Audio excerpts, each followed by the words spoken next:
ఆశ నీకుంటే దేవుడు నీతో చెప్తున్న మాట ఏమిటంటే నీకు ఆయన రక్షణ కలుగు చేస్తాడు. దేని నుండి?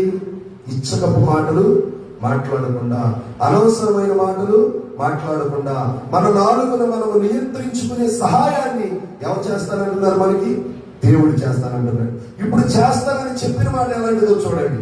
అవి అంటే దేవుని మాటలు మట్టి మూసలో 7 మార్లు కరిగి, ఎన్నిసార్లు అంటే 7 సార్లు కరగబెడితే వెండిని అసలు అప్పటికే ఉన్న మగిలి మొత్తము పోతుంది.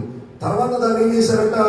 7 మార్లు కరిగించి ఊదితే వెండి ఎంత పవిత్రముగా ఉంటుందో మన దేవుని మాటలు అంత పవిత్రమైనవి. దేవునికి స్తోత్రం కలుగును గాక. హల్లెలూయా. కాబట్టి ఇప్పుడు ఆయన మాటల మీద మనము దృష్టి పెట్టాలి.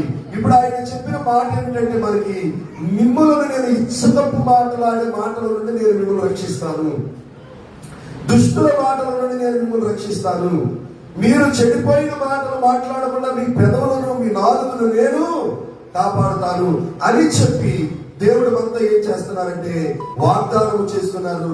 అలాగే చెప్తాను అనుకోవడానికి వీలు లేదు.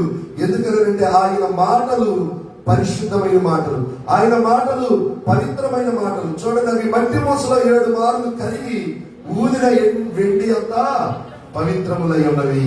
ఈ రోజుల్లో మాట మీద నిలబడము దేవుని గుణలక్షణము.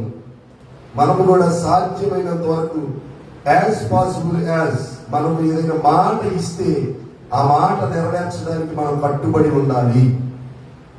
అలా ఉంటే మనుషుల దగ్గర మనకు విలువ పెరుగుతుంది. చెప్పండి, దేవుని ఎదుట కూడా మనకు విలువ పెరుగుతుంది.